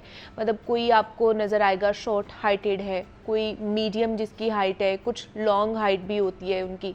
तो सबके ऊपर एक जैसे कपड़े, एक जैसा स्टाइल नहीं सूट करता है। तो अपनी बॉडी टाइप के अकॉर्डिंग आपको कपड़े पहनने चाहिए। किसी भी फंक्शन में आप जा रहे हैं, आप शादी पे जा रहे हैं, आप कैजुअली ड्रेसिंग कर रहे हैं, आप फॉर्मली ड्रेसिंग कर रहे हैं, किसी भी जगह पे जा रहे हैं तो उसके अकॉर्डिंगली आपने ड्रेसिंग करनी है। अब ये मेल के लिए भी है और फीमेल के लिए भी है कि वो दुबले पतले हैं, मोटे हैं, वो शॉर्ट हाइटेड हैं, उनकी हाइट ज़्यादा है और उसके ऊपर उन्होंने किस तरह के कपड़े पहने। तो इस पे आज हमने बात करनी है। इस पर बात करने के लिए हामिद सईद साहब हमारे साथ मौजूद हैं स्टूडियोज़ में, जो कि इमेज कंसल्टेंट है, फैशन एक्सपर्ट हैं। तो उनसे बात करते हैं। हामिद साहब आपको वेलकम कहते हैं जागो लाहौर में, कैसे हैं आप? ठीक है, मैं ठीक, अल्हम्दुलिल्लाह, बहुत बहुत शुक्रिया। आप कैसी हैं? मैं भी बिल्कुल ठीक ठाक। हामिद साहब आज बड़ा इंपॉर्टेंट टॉपिक है हमारे लिए, मेरे लिए भी, क्योंकि बहुत सारी चीज़ें जो है ना वो हमारी आज सॉर्ट आउट हो जाएंगी कि बॉडी टाइप के अकॉर्डिंगली हमने जो है ना वो ड्रेसिंग करनी है अपनी। तो क्या क्या बॉडी टाइप्स हैं और उसके अकॉर्डिंगली हमने किस तरह की ड्रेसिंग करनी है, ये बताइए। देखिए, बेसिकली जो 3 बॉडी टाइप्स हैं, या आप शॉर्ट हैं या टॉल हैं, हैवी हैं, तो ये तो बेसिक कैटेगरीज हैं। अच्छा, तो अब लेट्स से शॉर्ट मैन और वुमन दोनों को ले लें सपोज, क्यों स्ट्रक्चर तो शॉर्ट है ना, तो शॉर्ट बंदे के लिए सबसे इम्पोर्टेंट बात जो है ना उसकी फिटिंग है। अच्छा, forget about all the other things, styling, colours, मलर्स, वो सारे उसके ऊपर बात करेंगे हम, लेकिन सबसे इंपॉर्टेंट बात है फिटिंग। अगर आपके ऊपर कपड़े फिट नहीं आते, देखें आई एम टॉल ना, मैं 6'3" हूँ, मेरा यूज्ड टू बी 6'3" एंड अब तो श्रिंक कर गया हूँ थोड़ा सा। अच्छा। तो anyway it doesn't really matter कि मेरी स्लीव लेंथ थोड़ी सी लंबी हो गई या मेरी पैंट थोड़ी सी लंबी हो गई, थोड़ी सी शॉर्ट हो गई, doesn't really matter because I got big structure. ठीक है, जब आप शॉर्ट होते हैं ना तो आपकी बॉडी के ऊपर ज़रा सा भी उसमें कोई अगर फिटिंग राइट नहीं है तो वो बड़ी ऑब्वियस हो जाती है। अच्छा। For example let's say for example आपका अगर शॉर्ट है तो आपके शोल्डर भी शॉर्ट हैं, हाँ। तो उसके ऊपर आपने ज़रा बड़े शोल्डर वाला कोट पहन लिया लेट्स से फॉर एग्जांपल, तो आप फनी लगेंगे। ठीक है, जैकेट की लेंथ जो है particularly for man and woman दोनों, अगर थोड़ी सी लंबी हो गई तो ऐसे लगेगा जैसे लॉन्ग कोट पहना हुआ है, ऐसे है कि नहीं, या डैड के कपड़े पहन के आ गए हैं। हाँ। अच्छा, थोड़ी सी छोटी होगी तो ऐसे लगता है छोटे भाई के कपड़े पहन के आ गए। सही तो है। यू नो, और वैसे भी स्टिग्मा होता है शॉर्ट मैन के लिए, स्टिग्मा है, माँ ने शुरू से कह के छोटा छोटा छोटा करके उसकी बेचारी की cycle, I mean she means well, लेकिन वो आपको पता है कहाँ सोसाइटी में हमारी सोसाइटी में ही आ जाता है। ठीक है ना, उसका ऑलरेडी वो काफ़ी स्टिग्मास हैं। तो उस ऑन टॉप ऑफ दैट अगर उसकी ड्रेसिंग ठीक नहीं है, अगर उसकी फिटिंग ठीक नहीं है, तो it's never gonna work, regardless कि आपने कौन सा ब्रांड पहना हुआ, कितने महंगे कपड़े पहने हुए। तो आई वुड से कि fitting has to be immaculate. किस तरह की फिटिंग होनी चाहिए? अब बहुत ज्यादा टाइट कपड़े भी पहने होते हैं ना, वो भी बहुत ज्यादा टाइट कपड़े पहनने हैं, फिटिंग पहननी है, किस तरह की लूज फिटिंग पहननी, कैसी होनी चाहिए? बहुत ज्यादा टाइट नहीं होनी चाहिए। जैसे ऐसा लगता है आपके जिस्म के साथ जोड़ के उन्होंने सिलाई किया हुआ है। ऐसे नहीं, आपके जिस्म के मुताबिक होने चाहिए। जैसे शोल्डर की बात करते हैं, तो जो आपका शोल्डर साइज है उसके हिसाब से होनी चाहिए। बहुत टाइट होंगे तो वो ऑब्वियसली यू लुक फनी, और अगर खुले पहने हुए तो दैट्स नॉट गोना वर्क। अच्छा, दूसरी बात यह है कि आपने जैसे कॉम्बिनेशन पहनना है। जैसे आपने कहना कि जी मैंने कोट डिफरेंट कलर का पहनना है और मैंने पैंट डिफरेंट कलर की पहननी है, तो उसमें कॉन्ट्रास्ट आपका मिनिमल होना चाहिए शॉर्ट बंदे के लिए। उसकी वजह सुन ले, उसकी वजह यह है कि जब आप लेट्स से बहुत ज़्यादा कॉन्ट्रास्ट करते हैं, फॉर एग्जांपल आपने ब्लैक जैकेट पहन ली, ब्लैक कोट पहन लिया, साथ में आपने ग्रे पैंट पहन ली या even for that matter white pant पहन ली, तो अब क्या हुआ कि आपने अपने आप को हाफ में डिवाइड कर दिया, अलोंगेट नहीं हुआ ना, क्योंकि अल्लाह ताला ने आई को बनाया, ट्रेंड किया हुआ है, ऊपर से नीचे आती है, और उसके बाद जब वो कलर चेंज होता है तो आई रुक जाती है। अच्छा, जब रुकती है तो वो फिर दोबारा नए सिरे से स्टार्ट होती है, जिसका मतलब अगर आप 5 फुट के हैं तो आपने अपने 2.5 फुट का कर दिया, तो it's a very big mistake. अच्छा, करना क्या अब? लाजमी बात है, आप पहनना तो चाहेंगी ना, तो क्या पहनेंगे, कलर्स पे क्या पहने? आप उसके क्लोजर कलर पहने। फॉर एग्जांपल अगर आपने नेवी लेट्स से जैकेट पहनी है, ठीक है, तो आप उसके चारकोल कलर की पैंट पहने, ना कि आप लाइटर कलर की पैंट पहने। अच्छा, ठीक है। अच्छा, इसी में सारे कॉम्बिनेशन है, जो भी आपने कॉम्बिनेशन पहना है उसके मतलब अगर आपने ऊपर डार्क पहना है तो नीचे भी आप हल्का डार्क ही पहने, लाइट में ना जाए। लाइट में ना जाए, लाइट में जाएंगे तो इससे डिजास्टर। ठीक है, ठीक है। तो एक तो बात ही होगी। दूसरी बात यह है कि आप खास तौर पर ख्याल रखें कि आपने अगर सपोज जो कलर्स हैं उनको प्रॉपर्ली आप चूज करें, डार्क कलर्स ही आपके ऊपर अच्छे लगेंगे, शॉर्ट हाइट पे, शॉर्ट हाइट ठीक है, क्योंकि आपने जो है सब्सटेंशियल लगना है। दूसरी बात है पावरफुल कैसे लगना है, ये भी एक बड़ी इंपॉर्टेंट है। मैं शॉर्ट हूँ but I want to look powerful. वो लोग कहते हैं ना, मेरा मैं टॉल होता तो पता नहीं मैं क्या करता बेचारे। तो एनी वे उसका मैं तरीका बता देता हूँ। उसका तरीका ये है कि देखिए ये फ्रेम है, इसी में बात होगी। मैं और अगर आप 10 घंटे भी बात करें तो यही फ्रेम हमारा तो आपने फ्रेम को स्ट्रॉन्ग करना है। अच्छा, उसके लिए क्या चाहिए? उसके लिए क्या करना है कि देखें, डार्क कलर में जैसे मैंने जैकेट पहनी है, व्हाइट मैंने शर्ट पहन ली, रेड मैंने टाई लगा ली, फॉर एग्जांपल पावर लुक है। अच्छा। तो ये पावर है, आपने पावर यहाँ बिल्ड करनी है। और दूसरी है कि इमैकुलेट आपकी फिटिंग है, तो लोग ऐसे करके नहीं बात करते, वो ऐसे करके बात करते हैं, and you will have power. तो आई वुड से कि शॉर्ट के लिए ये फार्मूला है, अगर आप इसे इस्तेमाल करेंगे तो I think it will greatly benefit you. इसमें ज़्यादातर जो मुझे समझ आई है वो ये है कि शॉर्ट के लिए एक तो आपकी फिटिंग बहुत अच्छी होनी चाहिए आपकी ड्रेसेस की, दूसरा कि आपका कलर कॉम्बिनेशन होना चाहिए, कलर कॉम्बिनेशन जो है वो मोनोक्रोमैटिक या वो होना चाहिए, ताकि वो आपको पावरफुल भी दिखाए और आपको एलोंगेट भी करे। और तीसरा पावर लुक होनी चाहिए, उसमें जो कलर कॉम्बिनेशन है जैसे वो होनी चाहिए। ठीक है। अच्छा, ये अब मीडियम हाइट वालों के लिए, मीडियम हाइट जो है ना वो या लॉन्ग हाइट वालों के लिए, लॉन्ग हाइट की बात कर लॉन्ग हाइट वालों के लिए। तो मैं अपनी मिसाल देता हूँ। When I was like 18 years old, I had 27 waist, you're not gonna believe it. तो 27 waist मेरी होती थी, 6'3.5" टॉल, और बिल्कुल जैसे पतला पतंग नहीं है, ऐसा होता था मैं। Terrible, believe it not. आप जैसे आंखें भर रही हैं, दैट्स हाउ इट लुक्ड। बल्कि वही गाँव जाते थे, मुझे लगता है तभी फिर आपने ना सोचा होगा कि अब मैं ना इमेज कंसल्टेंट बनूंगा। I wish I did at that time. मुझे तो सोचते ना, अच्छा वो बल्कि गाँव किसी में जाना तो बच्चे नहीं होते पीछे लगे थे तालियां मारते कि ये क्या फनी सा बंदा आ गया। अच्छा, इलेक्ट्रिक पोल नहीं होता, आपने देखा, वही लगता था मैं। बल्कि उसमें भी एक और मिसाल देता हूँ, मतलब जैसे वो कोक की बोतल नहीं होती है, उसके अंदर स्ट्रॉ, I looked horrible, ठीक है ना। अच्छा, अब उसके ऊपर मैंने अगर टाइट कपड़े पहन लिए तो ओह माय गॉड, वो तो चेरी ऑन द केक हो जाएगा। एग्जैक्टली, वो तो पूरी दुनिया का जुबा बन जाएगा बंदा। तो एनीवे ये है उसका फॉर्मूला कि अगर आप टॉल हैं, ऊपर से थिन है ना, तो आपने टाइट कपड़े बिल्कुल नहीं पहनने। अच्छा, अब टाइट कपड़े नहीं पहनने तो फिर क्या करना है? तो आपने थोड़े से फॉरगिविंग फिट में जाएं, थोड़ा सा लूज करें, लेकिन एक और उसमें आप चीज़ करें कि जो अपना कपड़ा है ना उसको थोड़ा सब्सटेंशियल करें। ये नहीं कि बड़ा पतला सा कपड़ा आपने पहन लिया है, ऐसे मिलते हैं ना कपड़े जो बड़े थिन होते हैं, तो आप थोड़ा सा उसमें फैब्रिक में थोड़ा सा सब्सटेंस हो, थोड़ा सा हो। किस तरह का फैब्रिक होना चाहिए? अब जैसे यहाँ पे अब गर्मियाँ हैं, तो अगर मर्दों की बात की जाए, मेल की, तो वो जो एक कॉटन की शलवार कमीजें या इस तरह की चीजें, तो ये वाला पहनना चाहिए, कोई और पहनना चाहिए? देखिए, गर्मी सर्दियाँ भूल जाएं, अगर आप इतने लंबे और इतने पतले हैं ना, तो आपको तो ये फिगर आउट करना चाहिए कि मुझे अच्छा कैसे लगना है। किस तरह का कपड़ा शलवार कमीज में पहने? गफ कपड़ा लें, गफ कपड़ा, थोड़ा सा थिक कपड़ा हो ताकि आपको सब्सटेंस दे सके। अच्छा, तीसरा है कि आप स्टाइलिंग का बड़ा ख्याल रखें उसमें। फॉर एग्जांपल, आपने सुना आजकल डबल ब्रेस्टेड सूट्स जो हैं वो बड़े पॉपुलर हो रहे हैं, जिनके बटन ऐसे जाते हैं। अच्छा, अब इसमें क्या साइंस है? वही साइंस है जो आई की मैंने बताया कि आई को अल्लाह ने ट्रेन किया हुआ है। तो जब डबल ब्रेस्टेड सूट पहनते हैं ना, तो आपकी आई वाइड होती है, ऐसे जाती है, ठीक है ना। अल्लाह ने वैसे तो आई ऐसे जाती है ना, तो क्योंकि बटन की वजह से बटन लगे हुए हैं तो आई ऐसे जाती है, वाइड दिखाते हैं। ठीक है। अब अगर टॉल स्किनी है, आई टेल यू समथिंग, आप डबल ब्रेस्टेड सूट पहने, you will look so, I would से hard and popular and all that. तो वो आपके लिए बड़ी अच्छी जो है ना उसके लिए फिटिंग है। You will look phenomenal in this. तो ये है टॉल, और उसके लिए जो है अपना, कई लोग बहुत टॉल होते हैं। अच्छा, अब ये कॉन्ट्रास्ट अफोर्ड कर सकते हैं, वो जो कॉन्ट्रास्ट अभी बात हो रही थी ना, जो शॉर्ट ने नहीं पहनना। अब वो कहता है कि जैसे सपोज एक बंदा है, वो कहता है मैं 6'4" हूँ, 6'5" हूँ, how could it break my height, मैं मतलब इतना टॉल नहीं लगना चाहता। तो उसमें फिर यह है कि वो ज़्यादा कॉन्ट्रास्ट किया, कोट और Okay. पैंट पहन सकते हैं, ये opposite of short, and that will break the height. ठीक है कि वो कॉन्ट्रास्ट की तरफ जा सकते हैं जो बहुत ज़्यादा हाइटेड है। जी, जी। उसके बाद हम आ जाते हैं थोड़े से जो फैटी लोग आ जाते हैं हमारे। वर्ड चूज करना मुश्किल है। हाँ वो बुरा भी मान जाते हैं ना, हाँ, लेकिन बिल्कुल क्या है। करें आप, Heavy कह दें, heavy कह दें, हेवी हाँ। थोड़े से जो लोग होते हैं उनके लिए क्या करना चाहिए? पहली बात तो हैवी देखे ना, ये एक ऐसी चीज़ बनी है कि जी हैवी बंदा है तो बेचारा खाता बहुत है, ये है वो है, कुछ होंगे ऐसे में, problems होते लेकिन हैं, ये एक हाँ। प्रॉब्लम नहीं ये है। लोग हाँ। मेडिकेशन लेते जी, हैं, जी। या जेनेटिकली अगर सपोज एक बंदा हैवी है तो उस बेचारे का क्या फॉल्ट है, उस उसका बेचारी का कोई क्या मसला फॉल्ट है, नहीं यू है, नो, आई हाँ। Mean that's how they cut, you know, that's how they were born. Having said that, उनके साथ सिंपैथी होनी चाहिए। वो जो रेफ्रिजरेटर खाली कर देते हैं वो तो I mean you know obviously वो तो उनकी अपनी गलती है, जी। अच्छा, अब आगे जैसे कि आपके हैवी सेट, आपके स्ट्रक्चर है, तो उसमें सबसे बड़ी बात ये है, फिटिंग की अगेन बात है, टाइट कपड़े ना पहने। हैवी टाइट कपड़े ना ना पहने। पहने। यूजुअली हाँ। हमें कहा जाता है कि जो थोड़े से हैवी हैं, बल्की हैं, वो टाइट कपड़े ना, पहने गलत कि है, वो पतले लगे। अपोजिट है, अपोजिट है। वो कहते हैं वो पतले लगेंगे नहीं, टाइट कपड़ों में। Is totally wrong, Okay. ये मिथ है। फॉर एग्जाम्पल मैं छोटी सी बात करता हूँ, हाँ। मैंने खवातीन, चलो वो बात कर लेते हैं पहले।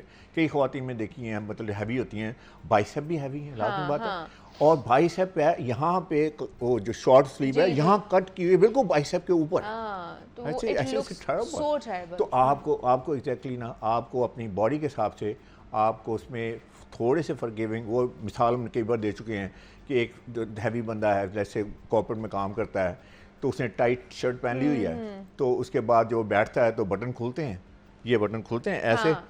तो उसके बाद खवातीन जो बैठी होती हैं कहते हैं काश इसने बनियान पहनी हो, आंखें बंद करती हैं, देखते हैं वो शुक्र है बनियान पहनी हुई है। फिर उसके बाद वो आंखें फिर बंद करती हैं, काश इसने साफ बनियान पहनी हो, तो फिर वो कहता है शुक्र है साफ बनियान। अच्छा, अब अगर सपोज उसने बनियान नहीं पहनी तो what do you see, it's pathetic look. तो ये है उसके लिए, हैवी बंदे के लिए Exactly. Fitting is very very important. थोड़ी सी फॉरगिविंग फिटिंग करें। अच्छा। और दूसरी बात यह है कि स्लिमर लगने के लिए, अभी ऑब्वियसली यू कैन लुक जी, स्लिमर, जी, आप जिम बिल्कुल, में हाँ, जाएं एंड हाँ। You know get your body chiselled and all that, लेकिन उसके लिए बेहतरीन तरीका ये है, अगर आपने पैसे भी नहीं खर्च करने और दूसरी बात है कि आपके पास इतना टाइम भी नहीं है, तो आप डार्कर कलर्स में आ जाएं। डार्कर कलर्स में आ हाँ, जाए darker colours और में ना- मोनोटोन्स में आ जाए। मोनोटोन में आ जाए। फॉर एग्जांपल डार्क कलर है, मैं साबित कर देता हूँ। लेट्स से फॉर एग्जांपल एक कमरा है जिसमें वाइट पेंट हुआ जी। है, तो आपने उसको स्मॉल करना है तो ब्लैक पेंट तो कर black दें, स्मॉल हो paint कर जाएगा। दें, हाँ। इस तरह हम भी ऑब्जेक्ट हैं, हाँ तो हम ब्लैक जब आएंगे तो हम स्लिमर लगेंगे। जी, तो ये बिल्कुल। दूसरी बात मैं है। खुद ही इस चीज को बड़ा अच्छे तरीके से विटनेस करती हूँ जी। कि जब मैं बहुत डार्क कलर पहनती हूँ ना तो आई लुक सो Slimmer। हाँ, तो जब मैं थोड़ा सा लाइट कलर में जाती हूँ ना तो मैं थोड़ा सा हैवी हाँ, साउंड हाँ। करती हूँ। तो लाइट कलर जो है ना, हाँ। अब फिर वो आ जाएगी कि गर्मी में मैं क्या करूँगा। अच्छा जी, गर्मी में आप अगर हैवी लगना चाहते हैं तो पहन लें, लाइट कलर पहन ले। लाइट कलर पहन, लेकिन देखिए ना, आपके पास एक फोकस होना चाहिए ना। ऑप्शन नहीं है उनके पास, हैवी लोगों के पास, हाँ, कि वो लाइट कलर में लाइट जाएं। कलर पहनेंगे तो वो इधर देखें, वो तो रिजल्ट तो वही होगा ना जो भी बात कर रहे हैं। तो उसमें देखें कि आपके लिए इंपॉर्टेंट है, आपके लिए ये इंपॉर्टेंट है कि आपने समर का लिबास पहना हुआ या आप अच्छी लग रही आप हैं अच्छी या अच्छे लग रहे हैं। ये हामिद साहब बता के जा रहे हैं कि अगर सिर्फ इन पीस के ऊपर ही आप काम कर लेते हैं ना तो आपकी ड्रेसिंग क्या मतलब कमाल कर देंगे आप, उसके लिए आपको किसी के पास जाने की जरूरत नहीं पड़ेगी। तो आज हमने बात की है कि according to our body type हमें किस तरह की ड्रेसिंग करनी चाहिए। हामिद सईद साहब हमारे साथ मौजूद है। हामिद साहब, बहुत शुक्रिया आपके वक्त का, thank you so much for coming. Break लेते हैं, यहाँ पे मिलते हैं इस ब्रेक के बाद।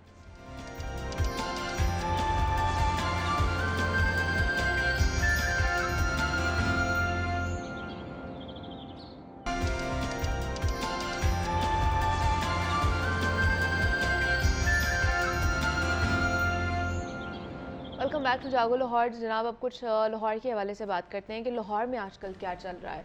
धरने, एहतजाज तो ये तो चल ही रहे हैं, इसके अलावा जो पंजाब हुकूमत है, जो हमारे इदारे हैं, वो कुछ ऑपरेशंस भी कर रहे हैं, ख़ास तौर पर इंक्रोचमेंट के हवाले से, गैर कानूनी तजावुज़ात के हवाले से आए रोज़ जो है ना वो जो ऑपरेशन किए जाते हैं LDA की तरफ से, तो उस पर भी हमने बात करनी है कि जो ऑपरेशन किया जाता है कितना कारामद साबित हो रहा है। दूसरा ये कि वज़ीर आला पंजाब का लाहौर में नए ट्रांजिट सिस्टम शुरू करने के लिए फिजिबिलिटी बनाने का हुक्म दिया गया है। हमें पता है कि ऑरेंज लाइन ऑलरेडी फंक्शनल है, वो काम कर रही है। उसके अलावा मज़ीद जो लाइंस है, येलो लाइन, पर्पल लेन, ये सारी जो है ना ख़ासतौर पर ट्रांसपोर्ट के हवाले से अब इसकी भी बाज़गश सुनने को मिल रही है। इजलास में तो बात होगी है कि मुझे फिजिबिलिटी जो है ना वो बना के दिखाएं, तो उसके बाद इसके ऊपर काम शुरू हो जाएगा।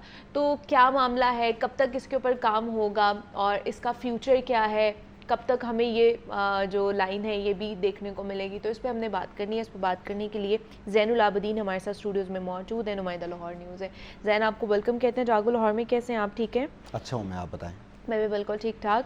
ज़ैन, सबसे पहले इंक्रोचमेंट पे बात कर लेते हैं कि LDA आए रोज़ जो है वो इंक्रोचमेंट के हवाले से ऑपरेशन कर रहा होता है, तो ये ऑपरेशन कारामद भी साबित होते हैं, सूदमंद भी साबित होते हैं, या ऐसे ही बस पेपर्स की हद तक ही हैं? शुक्रिया मुनीबा। सबसे पहले ये समझने की ज़रूरत है आपके नाजरीन को, और वैसे भी जो लोग फील्ड में रहते हैं, खा वो कारोबार के सिलसिले में या वैसे घूमने फिरने के लिए आते हैं, सिर्फ लाहौर नहीं पाकिस्तान और पूरी दुनिया का ये एक बड़ा प्रॉब्लम है इंक्रोचमेंट। हाँ। जिस जगह पर तजावुज़ात मौजूद हैं या जिस भी शख्स ने अपनी हद से तजावुज़ किया है किसी भी सूरत में, खा वो कंस्ट्रक्शन की सूरत में है या अपने इख्तियारात की सूरत में है, उसने मात खाई है। तो उसने प्रॉब्लम क्रिएट की है। हाँ, जब उसने प्रॉब्लम क्रिएट की है तो एक वक्त आया कि जो वो आपकी बात है कि उसने मार खाई है। तो जो इंक्रोचमेंट है वो नो डाउट एक बहुत बड़ा मसला है। बिल्कुल बिल्कुल, लाहौर का तो सबसे बड़ा है। अब मेजर प्रॉब्लम हाँ, भी यही है। हम जितने इश्यूज, जिस तरह आपने एक ये सदका जारिया मैं समझता हूँ आपने शुरू किया हुआ है कि रोज़ आधा घंटा 1 घंटा लाहौर के मसाइल उजागर करती हैं, अरबाब इख्तियार तक जो मालूमात है वो पहुँचाती हैं। उन तमाम मसाइल की जो लाइन है वो डायरेक्टली या इनडायरेक्टली जाके इन तजावुज़ात के साथ मिलती है। वो ट्रैफिक का मसला है, वो बाज़ारों में लोगों के गुजरने के मसाइल हैं, अच्छा। अब वो पार्किंग के मसाइल हैं, वो लोगों के गुजरगाहें मौजूद नहीं हैं। अलगर्ज जो अवामी मसाइल हैं वो डायरेक्टली इनडायरेक्टली इन तजावुज़ात के साथ अटैच हैं। अब जो आपने उसमें सवाल किया कि मोस्ट इम्पॉर्टेंट ये है कि ये सूदमंद भी साबित होगा या नहीं साबित होगा, कि नहीं है। देखें जी मुनीबा, माजी तो यही बताता है कि आज तक ये सूदमंद साबित नहीं हो सका। हर दफ़ा जो भी हुकूमत आती है वो आके इंक्रोचर्स के खिलाफ एक बड़ी कैंपेन स्टार्ट करती है और उसके बाद खामोशी छा जाती है। फिर आहिस्ता आहिस्ता वो इंक्रोचर जिसने अपनी दुकान से बाहर पहले 3 से 4 फीट का कब्जा किया होता है, जब उसको ये अंदाज़ा हो जाता है कि हुकूमत ने तो अब कुछ नहीं करना, तो वो 3 से 4 की बजाय 5 से 6 फीट के ऊपर आ जाता है। तो ये गवर्नमेंट मजीद अपॉर्चुनिटी फराहम कर देती है कि ये जो इंक्रोचर्स हैं ये मजीद इंक्रोचमेंट को बढ़ा लें। ठीक है। 1947 से लेके आज तक जितने भी एडमिनिस्ट्रेशन के ऑफिसर्स रहे, खा वो डिप्टी कमिश्नर हैं, वो किसी भी इदारे का डायरेक्टर जनरल है, वो चीफ म्यूनसिपल कॉरपोरेशन है, वो TMA का सरबराह है, वो अपनी एक पूरी लिस्ट निकालें कि ये पाकिस्तान जब से मार्ज़ वजूद में आया, अगर 75 साल हुए हैं तो इन्होंने कोई 75,000 ऑपरेशन किए होंगे एक ऑफिसर ने। उन 75,000 ऑपरेशंस का क्या ये जो एंड रिजल्ट है वो नजर आ रहा है कि पूरा लाहौर इंक्रोचमेंट से भरा हुआ है। बिल्कुल। आज भी जितना मर्जी फ्यूल लगा लें, जितनी मर्जी मशीनरी लगा लें, जितनी मर्जी, वो पंजाबी में कहते हैं तोड़ भन कर लो, वो जो मर्जी कर लें, अगर इसके हवाले से कोई रेगुलेशंस, कोई पॉलिसी नहीं आती तो ये इससे बढ़ के इंक्रोचमेंट शहर में नजर आएगी। वजह क्या है? बिकॉज ये जब हुकूमत भी आई तो इन्होंने भी आते एक ग्रैंड ऑपरेशन किया इंक्रोचमेंट के खिलाफ। ये हमारे यहीं पे जो सारा बाजार भी लगता है उसके खिलाफ भी किया, शाह आलम में, फिर ये यहाँ पर भी है। तो शुरू में तो पूरे इदारों ने मिलके इंक्रोचमेंट भी की, उनको हटा भी दिया, बाद में दोबारा से वैसे ही हो गया।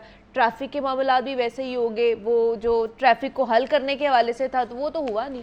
तो लूप होल्स कहाँ पे आते हैं कि सिर्फ दिखावे के लिए ऑपरेशंस किए जाते हैं, या फिर सिर्फ कह लें कि पैसे बटोरने के लिए जो है ना ऑपरेशंस किए जाते हैं? आपने बिल्कुल ठीक निशानदेही की है। मल्टीपल फैक्टर्स और भी हैं। सबसे पहले तो मुनीबा मैं समझता हूँ कि लैक ऑफ इन्फोर्समेंट है कि इदारों के पास इन्फोर्समेंट होने के बावजूद, फोर्सेस होने के बावजूद, इंस्पेक्टर्स होने के बावजूद, रेगुलेशंस होने के बावजूद किसी भी तरह की कार्रवाई उसके बाद फॉलो अप के तौर पर नहीं की जाती। अच्छा। सिर्फ जिन दिनों में ऑपरेशन चल रहा होता है उन दिनों में मुतवातर दौरे किए जाते हैं, हत्ता के जो पंजाब के आला ऑफिसर्स हैं वो भी तजावुज़ात को चेक करने के लिए आ जाते हैं। लेकिन जैसे ही वो कहते हैं आंख ओझल पहाड़ ओझल, जैसे ही ये आंख से ओझल होती है तजावुजात वाला ऑपरेशन, वो पहाड़ ओझल हो जाती है, इसके ऊपर तवज्जो नहीं दी जाती। एक फैक्टर ये है कि लैक ऑफ इन्फोर्समेंट, दूसरा lack of regulations.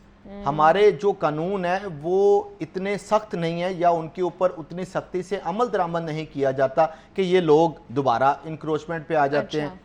For instance, अगर कोई इंक्रोचर है, आपने उसकी दुकान को एक दफ़ा गिरा दिया है या उसके घर के बाहर से थड़ों या शेड को गिरा दिया है, तो वो दोबारा नहीं बना सके वहां पे। अगर आप उस पर फाइन इम्पोज करें, आप उसके खिलाफ कानूनी कार्रवाई अमल में लेके आए, उसका चालान अदालत में जमा करवाएं, उसको किसी भी तरह की सजा हो, तो वो सिर्फ उस शख्स को सजा नहीं हुई, वो उन तमाम लोगों के लिए एक मिसाल बन जाता है जो ये सोच रहे हैं कि हमने इंक्रोचमेंट करनी है। ये दो मेजर फैक्टर्स हैं। तीसरा जो आपने कहा कि इसमें लोगों के वेस्टर्न इंटरेस्ट भी इन्वॉल्व होते हैं, जो ये एलडीए का या म्यूनिसिपल कॉरपोरेशन का या जो दीगर अमला है, वो अपने जाती मुफादात को बालातर रखते हुए वो उन एरियाज में जाता है और वो वहां पे ये रिश्वतखोरी का बाजार गर्म हो जाता है। फिर पुश्त पनाही, अच्छा, क्योंकि हमारे कुछ जो ताजर हजरात हैं और कुछ जो सरकारी अफसरान हैं, उनके ऐसे गहरे स्टेक बन चुके हैं कि वो इन इंक्रोचर्स की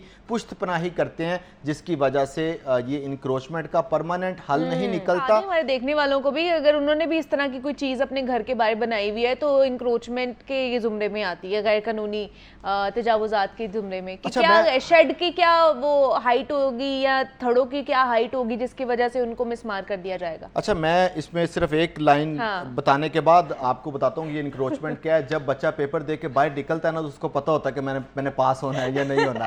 ये वो उसको अपने सारे हालात का पता होता है। जिन जिन लोगों के घर मौजूद है ना, उनको पता है कि हमारे घरों के बाहर तजावुजात कौन सी हैं। अच्छा। देखिए, जब घर की बुनियाद रखी जाती है ना, तो उस वक्त जब वो कहते हैं वो नींवें डालना शुरू करते हैं, फाउंडेशन बनाना शुरू करते हैं, तो उस वक्त वो सारी डिमार्केशन हुई होती है। उसके बाद लोग आज खुद उसको तमीर करना शुरू कर देते हैं। तो इन लोगों को पता है कि हमने कहाँ का गलती है, डंडी कहाँ का मारी हुई है। इसके बावजूद किसी भी शख्स ने अपने घर के बाहर अगर अपनी गाड़ी खड़ी करने के लिए कोई जंगला लगाया हुआ है तो वो इल्लीगल है। ठीक है।